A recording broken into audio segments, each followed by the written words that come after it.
اعلیٰ حضرت علیہ رحمت و رضوان ایک مرتبہ بنارس کی سرزمین پر تشریف لائے۔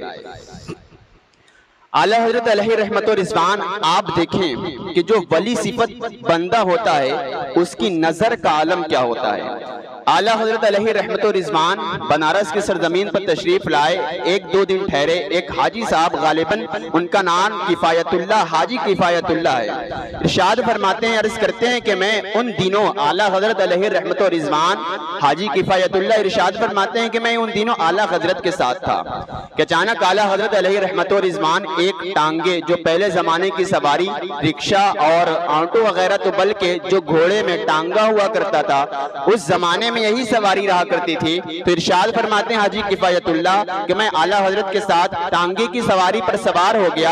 اور میں اعلیٰ حضرت علیہ رحمت و رضوان کے ساتھ سوار ہو کر کہیں کسی مقام پر جا رہا تھا۔ تبھی اعلیٰ حضرت علیہ رحمت و رضوان نے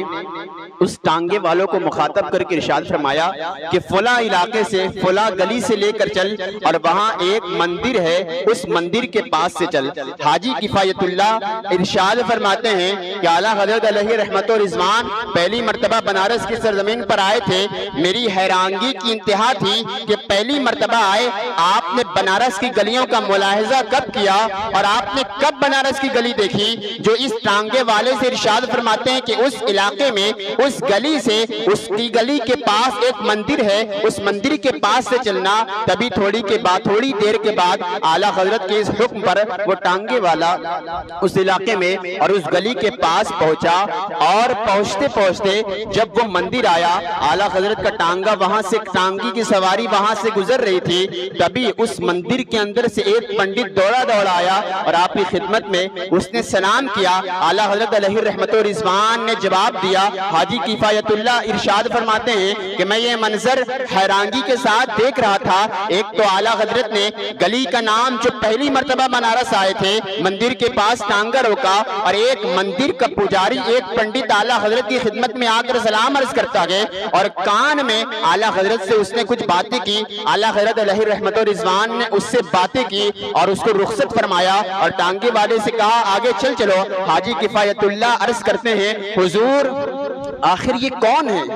آخر یہ کون ہے کہ آپ اس طرح مندر کے پاس آ کر اپنی سواری روکتے ہیں اور مندر کے اندر سے ایک پنڈت نکلتا ہے، آپ کو سلام کرتا گئے اور اس طرح آپ اس سے کلام بات چیت کہتے ہیں جو مجھے سمجھ میں نہیں آیا، آخر یہ کون تھا؟ اعلیٰ حضرت علیہ رحمت و رضوان نے ارشاد فرمایا تھا کہ یہ وقت کا ابدال ہے، ابدال، یہ کوئی عام بندہ نہ تھا بلکہ وقت کا ابدال ہے۔ حضرت حاجی کفایت اللہ پھر عرض کرنے لگے حضور یہ وقت کا ابدال ہے، وہ ابدال کہ جس کے صدقے اللہ سبحانہ و تعالی آسمانوں سے بارش کا تذکرہ فرماتا ہے، بارش کا نزول فرماتا ہے۔ آخر یہ وقت کا ابدال مندر میں کیا کر رہا ہے؟ اعلیٰ حضرت علیہ رحمت و رضوان نے ایک جملہ ارشاد فرمایا حاجی صاحب آپ آم کھائیں اور آم کی گھٹلیاں آپ نہ گنیں، آپ اس سے مطالبہ نہ کریں کہ وہ کون تھا، کیا کر رہا تھا۔ آخر یہ نظر اعلیٰ حضرت کی کیا تھی؟ وہ وہی نظر تھی جو رسول پاک صلی اللہ تعالی علیہ وسلم نے ارشاد فرمایا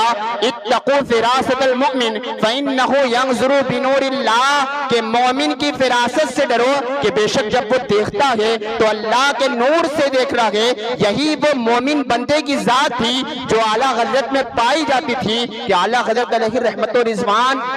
جو بظاہر ہم اور آپ دیکھتے ہیں تو یقیناً وہ پنڈت نظر آتا، لیکن ایک مومن کی جو نظر دیکھتی ہے وہ اللہ کے نور سے دیکھتی ہے، اللہ کی چمک سے دیکھتی ہے۔ اسی لیے اعلیٰ حضرت نے وقت کے ابدال کو بھی پہچانا جو مندر میں رہا کرتا تھا، اور یہ چمک کیسی چمک تھی؟ یہ وہی چمک تھی جو بارگاہ مصطفیٰ میں اعلیٰ حضرت یوں عرض کیا کرتے تھے کہ یا رسول اللہ چمک تجھ سے پاتے ہیں سب پانے والے، میرا دل بھی چمکا دے چمکانے والے۔